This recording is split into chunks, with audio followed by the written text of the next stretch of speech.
जय हिंद दोस्तों, सैनिक समाचारों में आपका हार्दिक स्वागत है। सबसे पहले बात करूंगा हेडलाइंस में बात करूंगा पेंशन हुई क्रेडिट और जिसका मैसेज नहीं आया वो भी करे चेक। हाँ जी दोस्तों, बात करूंगा जेशुआर को प्रो रेटा पेंशन में और एक और बदलाव। पहले प्रो रेटा आपको पेंशन है क्या, किसका होगा फायदा, किस तरीके का होगा फायदा, इसके बारे में बात करेंगे विश्लेषण।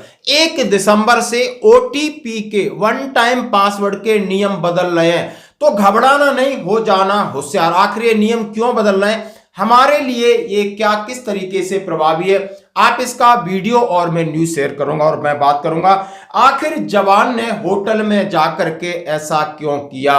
सब लोग हैं हैरान और परेशान। एक्स सर्विसमैन की रैली, उनको सम्मान और स्वागत, कहां कैसे और किस लिए। तो खबर करते विस्तार से। सबसे पहले मैं बात करूंगा, आज है 29 नवंबर, यानी हमारा एक दिन जो कि पहले हमें इसकी तारीख और पता हो जाता है कि आज हमारी जो मेहनत हमने किया है सेना के अंदर उसकी जो पेंशन मिलती है वो आज हमारे खाते में क्रेडिट होगी। कई लोग सवेरे से पूछ रहे हैं क्या पेंशन आ गई, तो आप इंतजार करिए, 12 बजे तक लगभग सभी की पेंशन आपके खाते में आएगी। कुछ लोग बोल रहे हैं सर हमारे को मैसेज नहीं आया, मैसेज आए या ना आए कोई फर्क नहीं पड़ेगा। लाइफ सर्टिफिकेट आपने जमा किया या नहीं किया कोई फर्क नहीं पड़ेगा। लाइफ सर्टिफिकेट का फर्क पड़ेगा दिसंबर की पेंशन में। मैसेज नहीं आया कोई टेंशन नहीं, सिर्फ अपना आप खाता चेक कर लेना। यदि किसी का मोबाइल से लिंक है तो मोबाइल में सारे मैसेज आ जाएंगे, मोबाइल में लिंक नहीं तो आप एटीएम या अपना बैंक में जाके पता कर सकते हैं कि आज आपकी पेंशन क्रेडिट होगी। पेंशन क्रेडिट में बस सिर्फ इतना चेक करना है, क्या आपकी ओआरओपी 3 की बढ़ी हुई पेंशन 53% डीए के साथ मिलाकर के उसकी जो रिकवरी है कंप्यूटेशन की माइनस करके क्या आपकी पूरी खाते में आई है और उसी के अकॉर्डिंग आपकी पेंशन स्लिप बन रही है या नहीं। और इस बार आप ये भी देख लेना कि कंप्यूटेशन रिकवरी का कोई और आगे और ज्यादा अमाउंट तो नहीं बढ़ा है। 2-3 चीजें चेक करके अपनी तसल्ली कर लेना। और तो दोस्तों बढ़ते हैं अगली खबर की तरफ। जैसा कि आप एक वीडियो देखिए, कल का वीडियो है, प्रोरेटा पेंशन की बात है सर। अभी कल ही दिल्ली हाईकोर्ट की जजमेंट आई है जिसमें कि जिन्होंने 10 साल की सर्विस कंप्लीट नहीं करी है लेकिन उसमें एक राइडर लगा हुआ है 9 years plus below 10 years, like कि जिन्होंने 9 साल से ज्यादा सर्विस की है लेकिन 10 साल से कम है, तो उनका 1 साल का जो डिले जो पीरियड है वो कंडोन किया है हाईकोर्ट ने और उनको भी सेम प्रोरेटा पेंशन का बेनिफिट दिया है। और हमारे भाई उन्होंने एक वकील साहब है वो कह रहे हैं कि हाई कोर्ट में एक और जेएसयू जवान को जीत मिली है, ऐतिहासिक जीत मिली है। उन्होंने बात कर रहे हैं प्रो रेटा पेंशन की। आखिर प्रो रेटा पेंशन का क्या नियम होता है, प्रो रेटा पेंशन होती क्या है, किसको मिलती है, इसके बारे में सबसे पहले इसका आदेश हुआ था 4 नवंबर 2022 को, जो भारत सरकार का आदेश है। उस प्रेस सूचना ब्यूरो रक्षा विंग भारत सरकार ने, रक्षा मंत्रालय ने 10 वर्ष की सेवा वाले जेशुआर को अनुपातिक पेंशन लाभ प्रदान करने के लिए जो पीएसयू में शामिल हुए हैं। तो इसका आदेश क्या है, अभी आप इनकी बातचीत सुन सकते हो। बातचीत में उन्होंने कहा है कि पहले ऐसा था कि जैसे कि हमारी पेंशन 15 साल में हमें पूरी पेंशन मिलती है, तो पहले 14.5 के बाद कंसीडर किया गया था उस पीरियड को, फिर 14 से 15 के बीच में आपको 50% पेंशन के हकदार थे।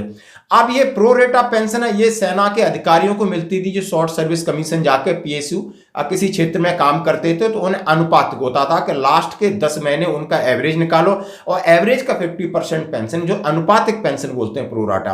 अब ये सेना के अधिकारियों के लिए था क्योंकि वो स्वेच्छा या शॉर्ट सर्विस कमीशन ऐसे टर्म्स ऑफ एंगेजमेंट थी जिसकी वजह से उन्हें आना पड़ता था और सार्वजनिक उपक्रम क्षेत्र में जाके काम करते थे।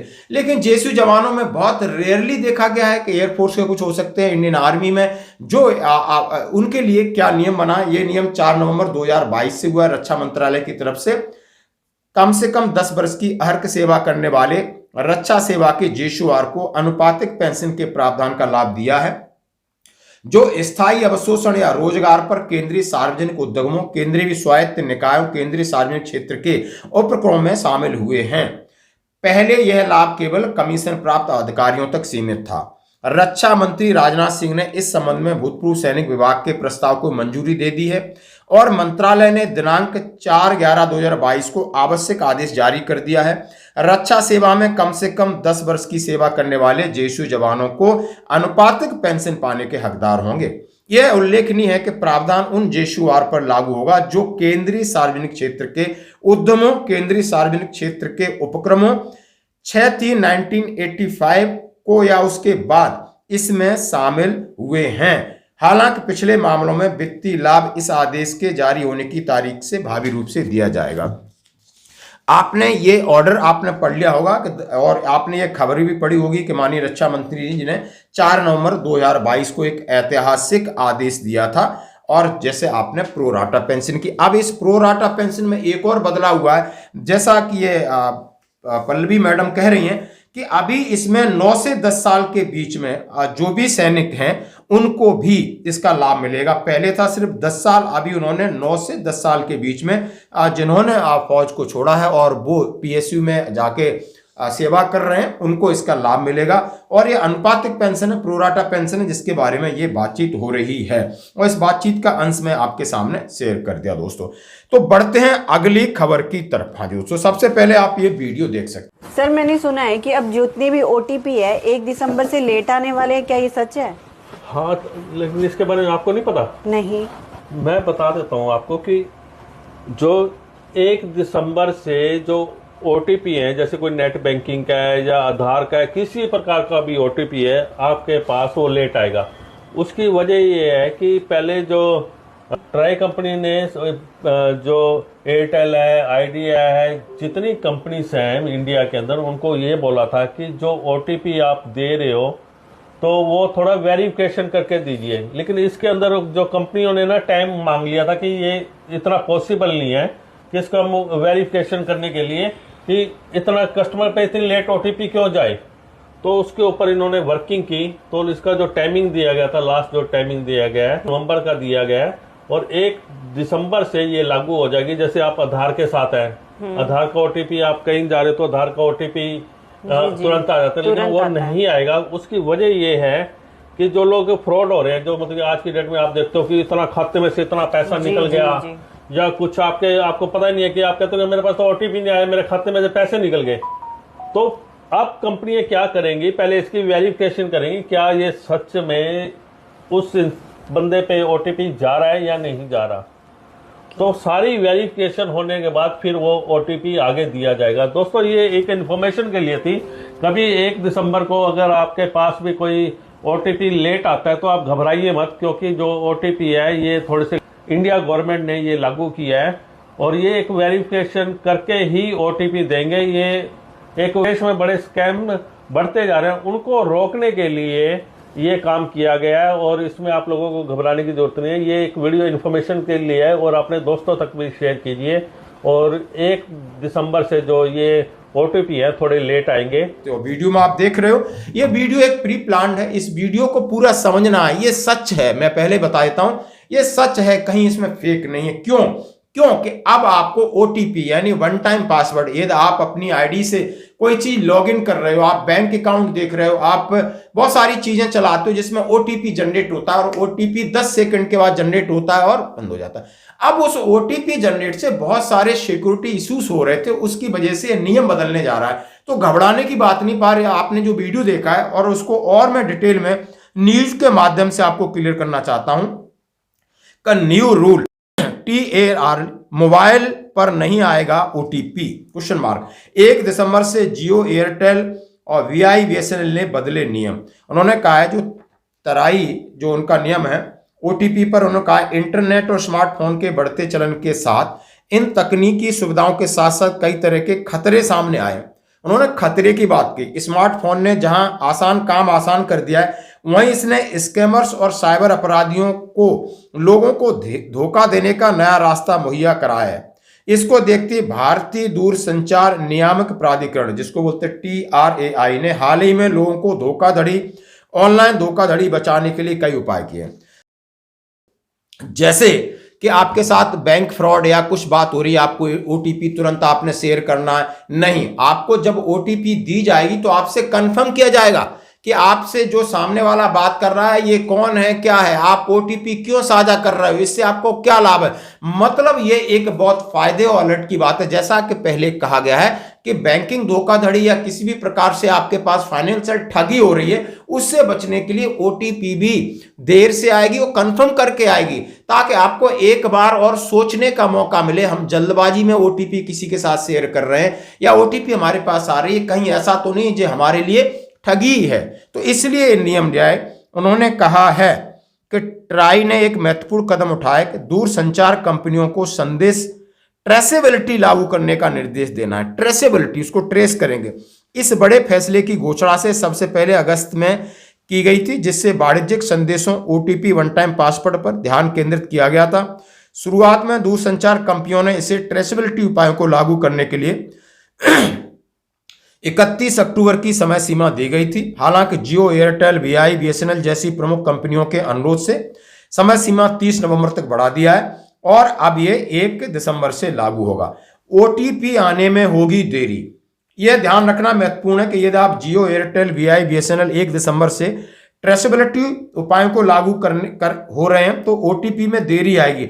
नतीजन यदि आप बैंकिंग या आरक्षण बुकिंग जैसी गतिविधियों में लगे हुए हैं तो आपको अपने ओटीपी के लिए अधिक समय तक इंतजार करना पड़ सकता है। मतलब आप यदि कोई बैंकिंग ट्रांजैक्शन कर रहे हैं तो ओटीपी आपको इंतजार करना पड़ेगा।